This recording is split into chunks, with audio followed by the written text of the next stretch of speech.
Welcome to the raw and uncensored Ambitchious Podcast. During our time here together, I will be instilling all of the strength, power, and determination you will need to use the very stones thrown at you to build your ultimate empire. We will redefine the word bitch from the derogatory to the acronym being in total control of herself. So let's adjust our crowns and prepare to live life ambitiously. Yeah, here I am, the original HBIC, Katie motherfucking Boyd. And on today's episode of the Ambitchious Podcast, this is our fourth and final journal prompt sitch. It has been raw. It has been real. It's made my butthole pucker and it's made my palms sweaty. But I've gotten through it and I've did it in front of all of you. And I hope that each and every one of you out there in Ambitchious Land are brave enough to do this work for yourself, because I pinky swear promise it is going to change the rest of your life. It is going to make you more successful. It's going to make you healthier, wealthier, better mom, better friend, better sister, better daughter, and most importantly, better to that inner child that lives within each and every one of us. So last week in the journal prompt number 3, we finished off on a question, and the question was, do you notice any patterns about yourself or your life that stemmed from your childhood trauma? And I talked a lot about my organization and my obsession with cleaning, and I thought a lot about it also.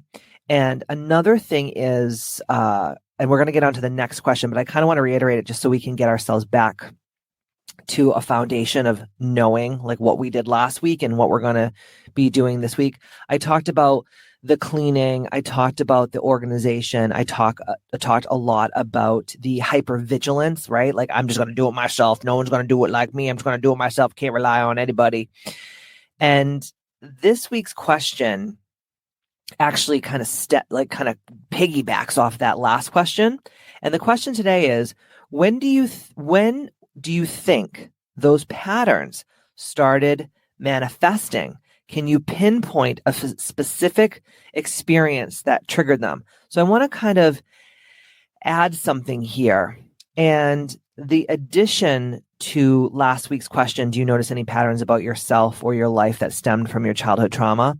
I was thinking last week, I was thinking about how one of the things that I do is I have a fear of like dropping the ball or like looking like a fuck up in front of someone.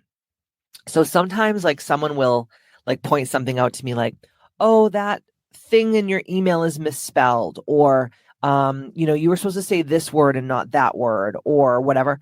Dude, nothing is fucking more triggering to me, or someone like pointing out like something is wrong that I did. And it has nothing to do with the person, because I know that they're just trying to be helpful and nice. But there is definitely a perfectionism to myself.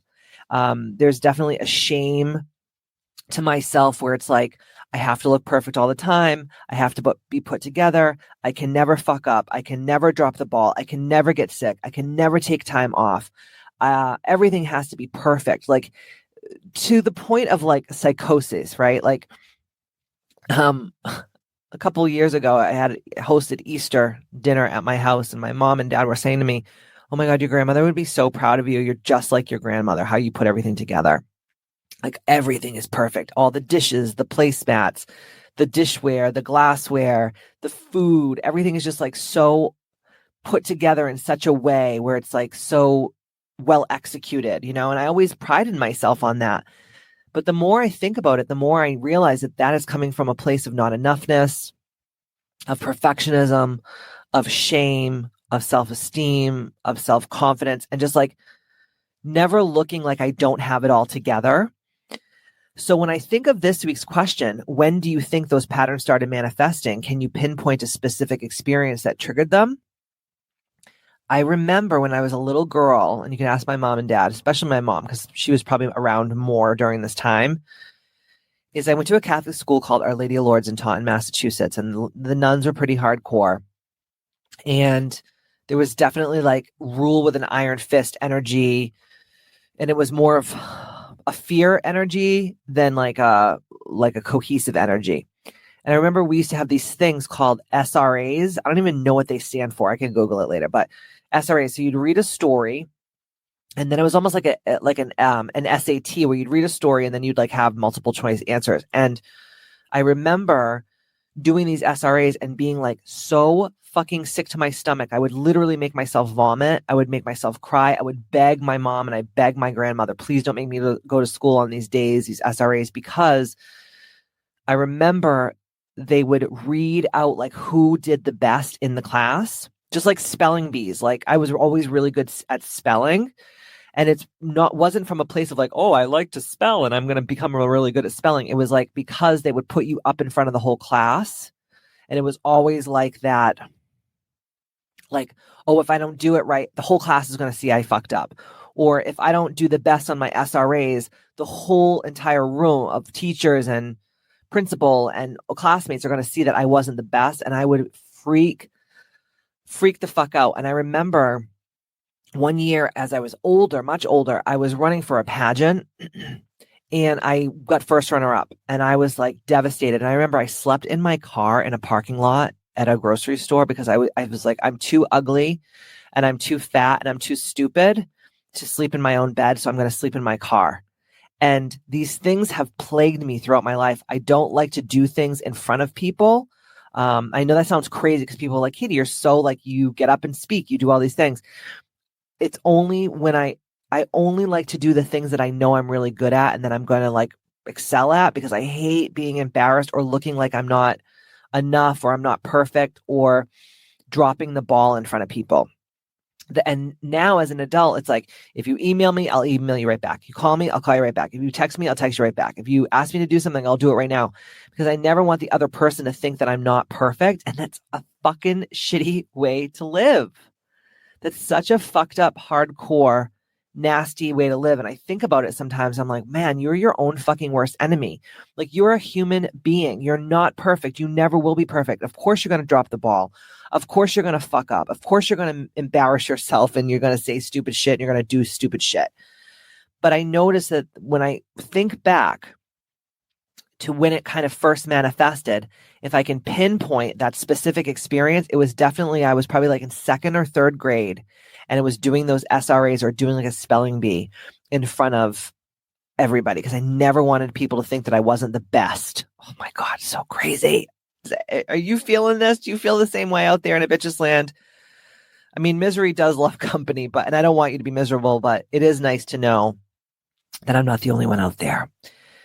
Okay, the next question is, who all is a part of your support system? So who supports me? Oh my God, so many people, so many amazing people. I could name like hundreds of people, but my closest circle would definitely be my husband, Matt, and my stepdaughter, and my friend Michelle Brockman and her husband, Jeremy, Tanya Russell, who's been a really incredible friend to me.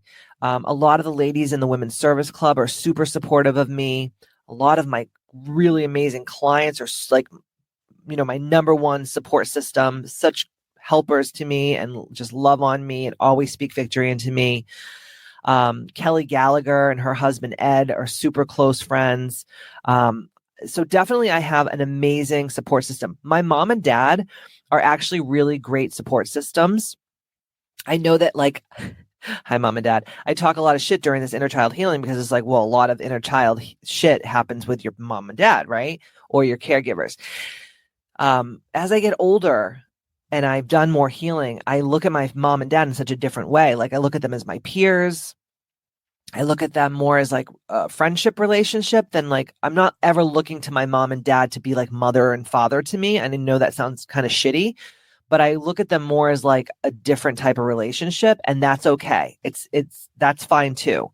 And I love our relationship. So I definitely have a great support system. Definitely. The next question is, are you satisfied with your support system, or do you think that you need something more? No, I really don't. It's not about the support system. It's more about me allowing people in.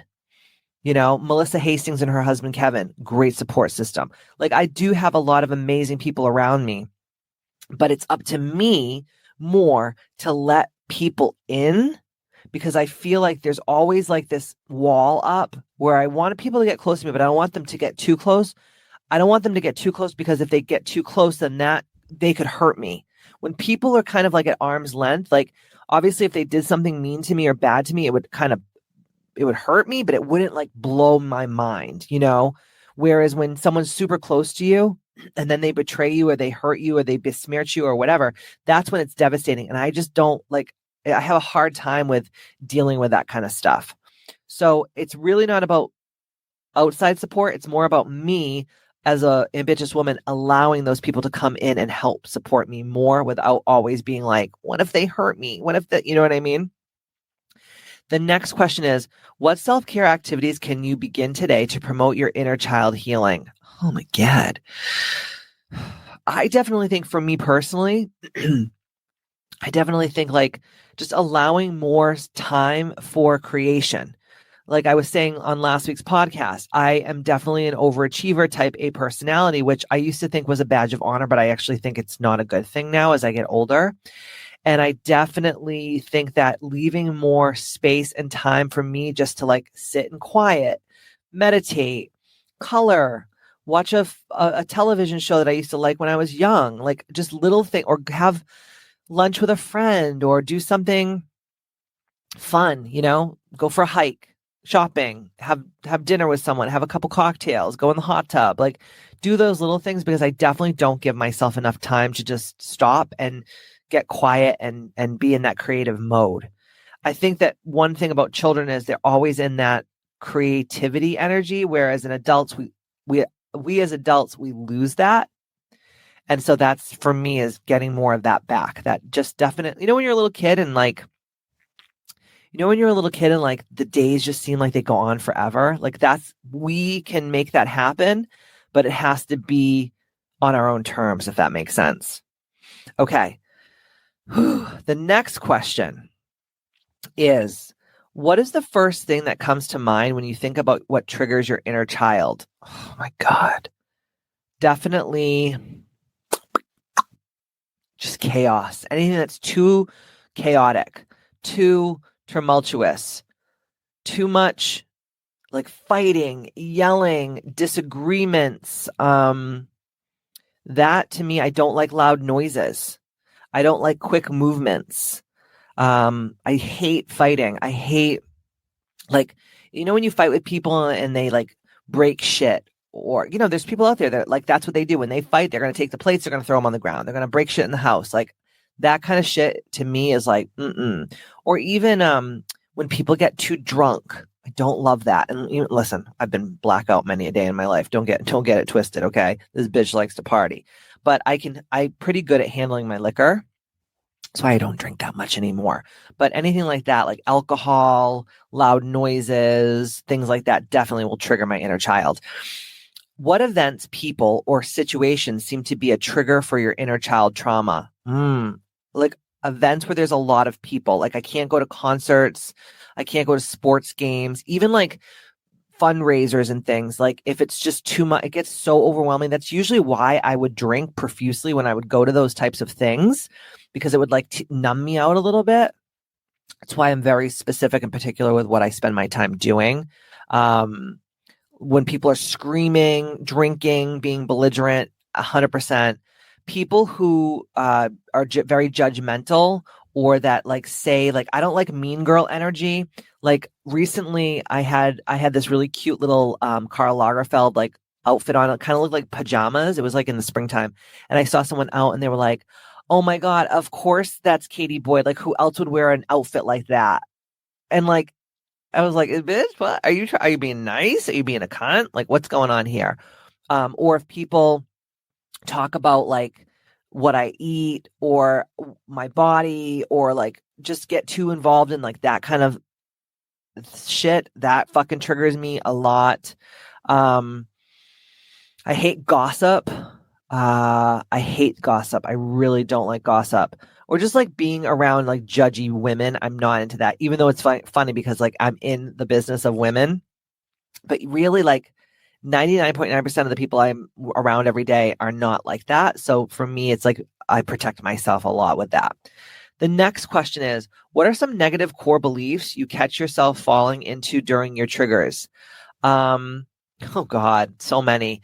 I don't deserve the life that I have.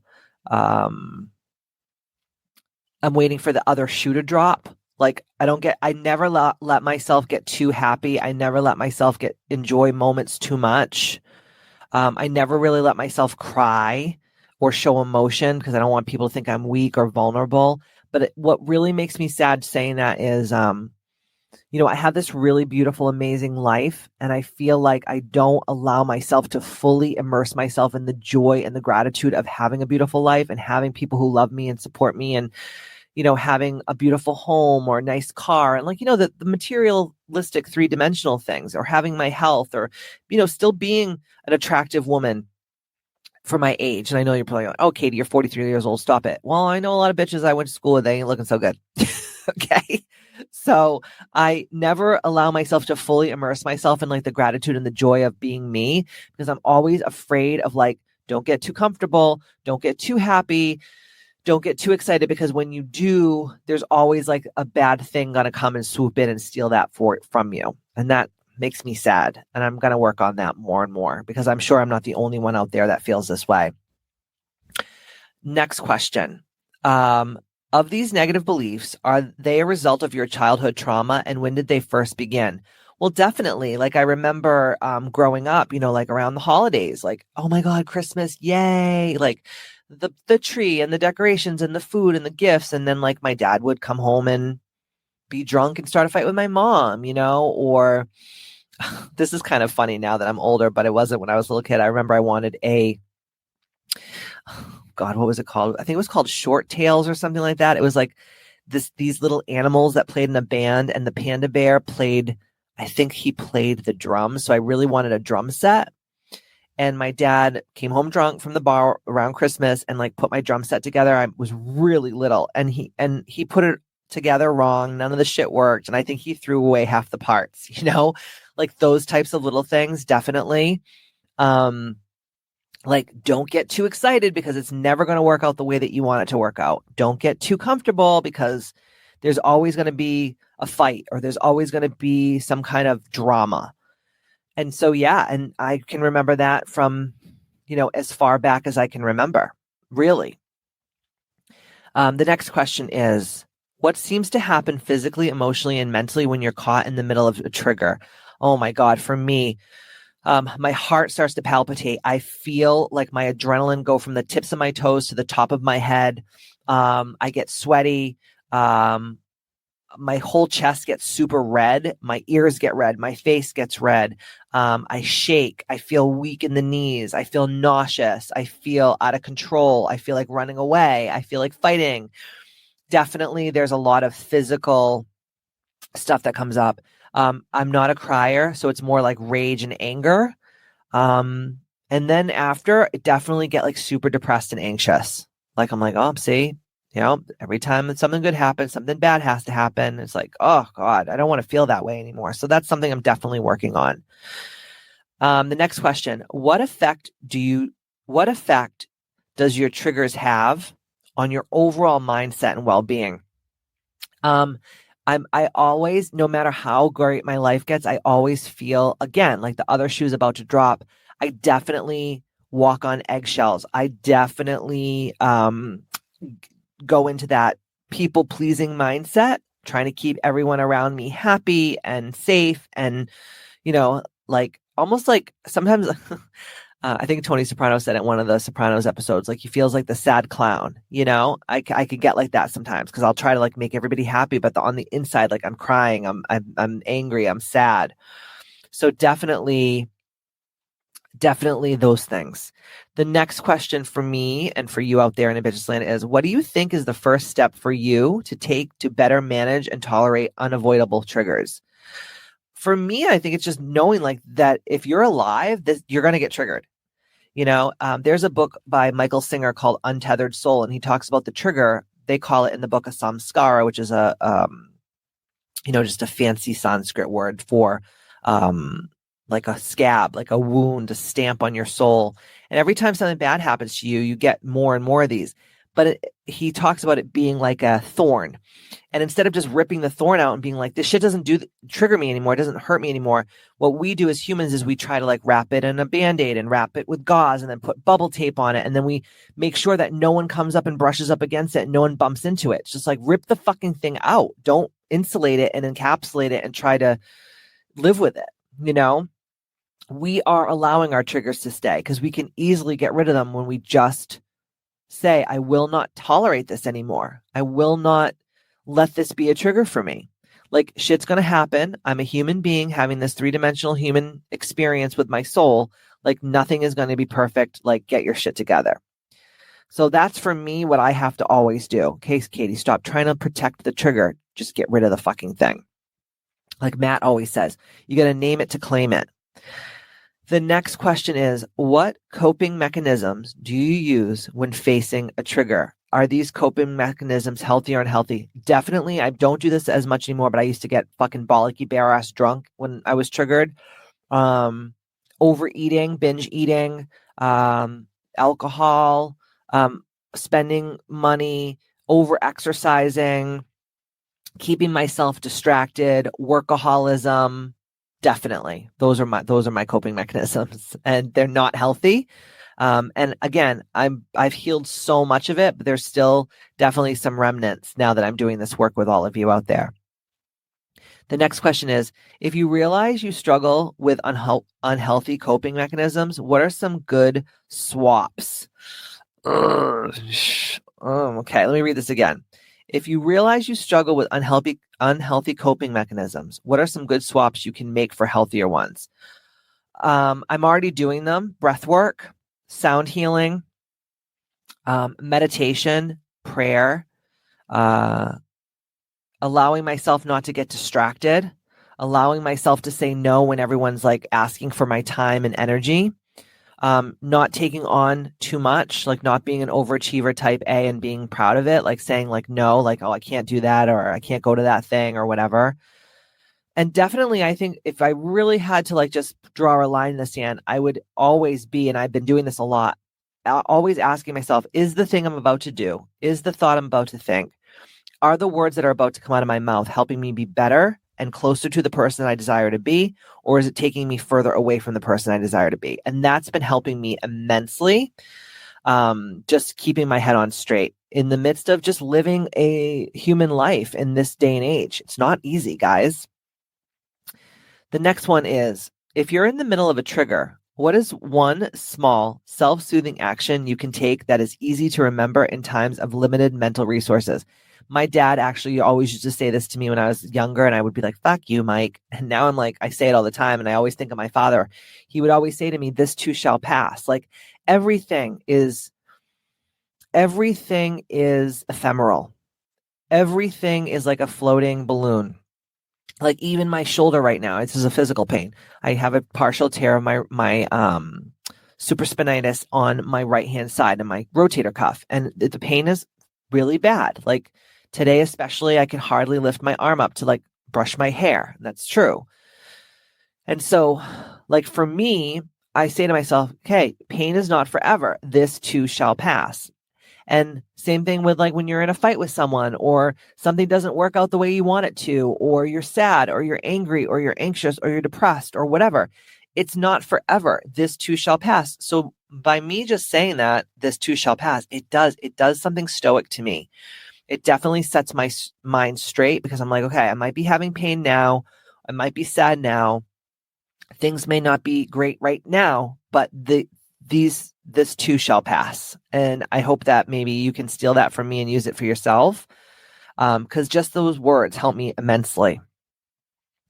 The next question is, do your triggers affect any of your relationships with others? Not that people know of, I think, but it definitely affects me with others, meaning if I'm triggered by someone, I'm not going to probably, like, if you say certain things to me that are like red flags, and I'm like, okay, I promised myself 20 years ago, if anybody ever spoke to me this way or showed up like this, I would not befriend them. And the nice parts of us are like, oh, but I'm going to give them the benefit of the doubt. And I'm like, no, people show you who they are the first time, and not everyone is supposed to be your friend. So for me, the triggers affect my relationship with others because it gives me like these glimmers and say, this person's not for you. I'll still be nice to them. I'll still be cordial with them and kind to them and loving, but I'm not going to go and spend, a holiday with them or, go on a vacation with them or probably go out to dinner with them. You know what I mean? It will be more like a surface level friendship. And that's okay too, because not everyone is supposed to be in your inner sanctum. You have to protect yourself to a point. The next question is, how can you better communicate your triggers to loved ones so that they are aware of them? I am so good at that. Ask my mom, ask my dad, ask Matt. I tell people, hey, I don't like when you do that. Like, I remember there was a couple people that my mom would always tell me about, and I know that she wasn't trying to hurt me. She just like, she's like, oh, show and show is show is show. I saw them on Facebook. And I would take it for like a long time. And then I used to say to her, Mom, this bothers me. It makes me feel bad. So if we're going to talk about this person, like, I'm not going to talk to you. And then like every so often she'll bring that person up or whatever. And I'll be like, Teresa. And she's like, oh shit, sorry. Cause she forgets too. I mean, she's not perfect by any means. So I think for me, it's just like telling people like, hey, this bothers me. I would really appreciate if you didn't talk to me that way. And maybe the first couple times you kind of let it slide because you're just trying to figure someone out. Like if someone's a new person in your life and they say certain things, you're just trying to figure out their personality. But usually by the third or fourth time that someone does that, I'm like, oh, okay, I have your number. Like, we're not going to be braiding each other's hair at a slumber party. You know what I mean? All right. The next one is, what boundaries can you enforce that would help lessen certain triggers? Again, I just think it's about telling people. Clear-cut, concise communication for me is like the savior of all of these types of emotions that I don't want to feel. If you're just clear cut and concise, like sometimes like I'll talk to my stepdaughter or I'll send her an email about something because she works with us and I won't be specific. And then she'll do something that I don't like. And I'm like, what the fuck? And then Matt will say to me, well, you didn't really clearly communicate that. And I was like, oh my God, I really actually did it. So it's not her fault. It's actually my own fault. So I think that the better we are at communication, the more we're going to save our asses when it comes to not being a triggered fuck all the fucking time. You know what I mean? All right. The next one is, what kind of self-care plan could you create to include more nurturing, soothing inner child activities into your routine? I know some of these are redundant, these questions, but I think it just keeps reminding you of the same things over and over again. Again, for me, it's just making that time for fun, making that time for slowness and quietness and sitting in stillness and just like allowing yourself to be not packed jammed with your schedule 24/7. Like Matt and I, it's our, we celebrate 3 anniversaries. We celebrate our first date on 4/20, which I didn't know because I didn't smoke pot. But so our first date was April 20th. Okay. So we celebrate our first date. We celebrate our wedding anniversary, which is 7/7/14. And then we celebrate our engagement anniversary, which was 11/11/11. And actually 4/20/11 was our first date. So 4/20/11 was our first date. 7/7/14 was our wedding. And 11/11/11 was our anniversary of our engagement. So for me, on 11/11, because I'm actually recording this on 11/11. Okay. And so for me, I think about like celebrating these like little fun things, that most people are like, oh my God, you celebrate your engagement anniversary? Yeah, we do. And we make a big deal out of it. And we're going to go away for the weekend to one of my favorite cities in the world, Montreal. It's my favorite shopping city. It's my favorite foodie city. I just like love it because you kind of feel like you're in France or you feel like you're in Europe without having to actually get on a plane. Because for where we live, it's only a 4-hour drive north. And like, Matt's like, and we want to do this, and you want to do that, and maybe you want to do this. And I'm like, honestly, I don't want to plan anything. I made a couple of really good dinner reservations. But other than that, it's like, I want to walk around. I just want to get lost. I want to go to the spa. I want to sleep in. I want to feel kind of rejuvenated. And when you jam your schedule, even on like a little mini vacation, you don't feel like creative or childlike. You feel like, why did I just spend all this money on doing this? I should have just stayed home and flicked my bean and fucking worked all weekend, So just, again, not pack jamming my schedule for me is very healthy and it helps me nurture myself. The next question is, what are 3 go-to positive affirmations you can say to yourself when you're triggered? I think my number one is, this too shall pass.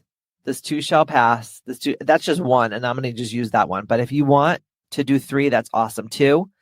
And the last question in our journal prompts to reparent that inner child is, in what areas of your life could you show yourself more self-compassion? It's a fucking crazy question. In all areas. Yeah, I think it's just like not beating myself up, taking time to like nourish my body with food, with exercise, with meditation, with spiritual work, surrounding myself with like-minded, loving, kind people who get me, who don't want to judge me, who don't want to take me down a couple pegs. I also think that's another thing too. When I meet new people, it's like they can be a little jealous, and I'm not saying I have anything to be jealous of, but I know people.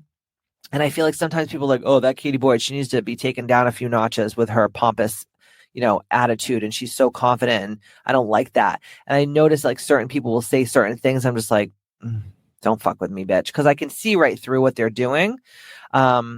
But I think that that's definitely something else too, just to like really surround myself with like-minded, loving, kind people who I never feel unsafe around. And I'm not talking about unsafe like they're going to carjack me or bust a cap in my ass. Okay. I'm talking about like just feeling safe means being able to speak your mind, to eat what you want, to show up however you want. I don't have to be full hair and makeup. I can be in like pajamas and hang out. We had friends over the other night for the election. And I was in like my onesie unicorn pajamas outside, and we were cooking it on the grill, and we were in our backyard kitchen watching the election stuff. And like, we all looked like fucking hobos, and no one cared. No one was like, oh my God, can you believe what Katie Boyd's wearing? I was literally tits out, hanging down on my kneecaps in a full unicorn pajama set. And people were just like, we were laughing and having fun, having wine. It was just like such a great night. I could never do that around probably 95% of the people that I know in my life. So I hope that you enjoyed these questions. I hope that they really got to the root of a lot of the things that you've been pushing down for a long time. And I always say, what you heal, you have to reveal. So getting real and raw and vulnerable and just honest and truthful with yourself about like what happened in your life. And it's okay not to be okay. I think that's the biggest thing too, is like, it's okay not to be okay. It's okay not to be okay. But it's not your fault if people fucked with you as a child, but it is your responsibility to fix it as an adult. And I hope that I gave you all the tangible, real, raw tools to do so. And you guys, I love you. I don't want to see you sad. I don't want to see the rest of your life be a trigger festival. I want you to be the healthiest, happiest, most healed version of yourself. That's what I want for each and every one of you. So I love you. Have an amazing week. Please share this with as many people as you can. And in the meantime, don't forget to stay ambitious. And I'll see you next Tuesday.